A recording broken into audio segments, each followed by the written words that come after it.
Да. Почитувани граѓани, почитувани представници на медиуми.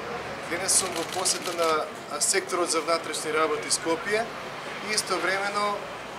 да ги посетам и да им се заблагодарам на нашите колеги, представниците на Меѓународната полициска асоциација, кои што направи една благородна дејност, а тоа е донација во заштитна опрема и средства за дезинфекција на припадниците на Министерството за внатрешни работи. Оваа донација доаѓа токму на време во период кога Министерството за внатрешни работи има распишано тендер и јавен повик за набавка на средства за дезинфекција и заштитна опрема за припадниците на Министерството за внатрешни работи, кои што ќе се реализира во наредните денови. Инаку сакам да им се заблагодарам на сите припадници на Министерството за внатрешни работи, кои што го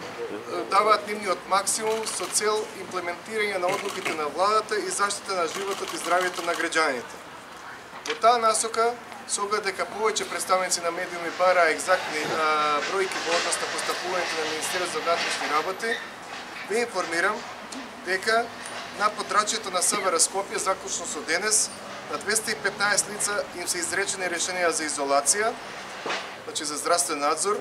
а оваа бројка на територија на држава до овој момент 349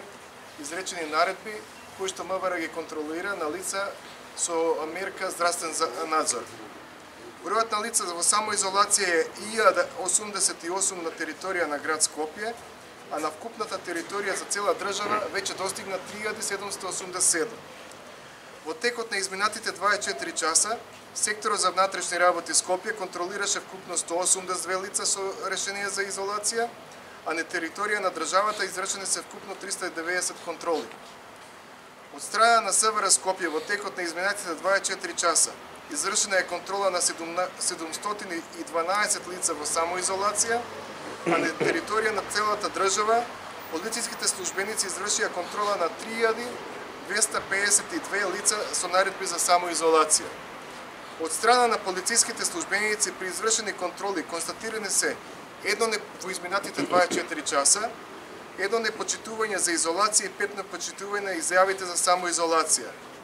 Додека на територија на државата од страна на полициските службеници се утврдени 27 лица кои требало да бидат во самоизолација, а не се затекнати на адресите на кои што е извршена контролата. Од страна на припадниците на СВР Скопје во изминатите 24 часа извршена е контрола на вкупно 81 објекти, од кои 3 не ги почитувале одлуките на влада, при што се преземени соодветни активности. Во последните 24 часа, вкупниот број на контролирани објекти на територија на цела држава е 462 објекти, при што констатирано е дека 6 од нив не ја почитувале одлуката на владата и преземени се соодветни активности. Како резултат на извршените контроли, заклучно со денес, поднесени се вкупно 39 кривични пријави и едно известување до основното јавно обвинителство, при што 39 кривични пријави се по член 206, а 12 по член 205. Во однос на некои сторители поднесени се кривични пријави во однос на двата члена. Кривичните пријави се однесуваат за вкупно 47 сторители. Инаку од страна на секторот за внатрешни работи се преземаат континуирани мерки и активности,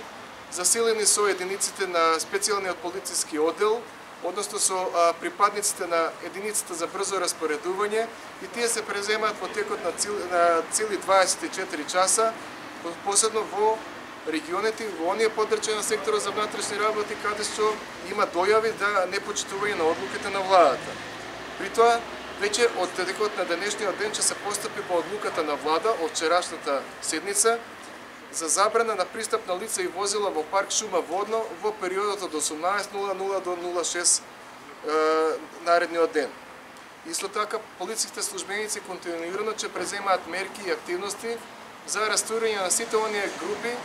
до повеќе од 5 лица на граѓани, а исто така ќе се преземат и контроли и оперативни активности за детектирање на собиралишта, на куќи и живеалишта каде што се собираат поголеми групи на граѓани. Ја користам ова пресконференција исто така да одговорам на прашањата кои што беа доставени по мејл од страна на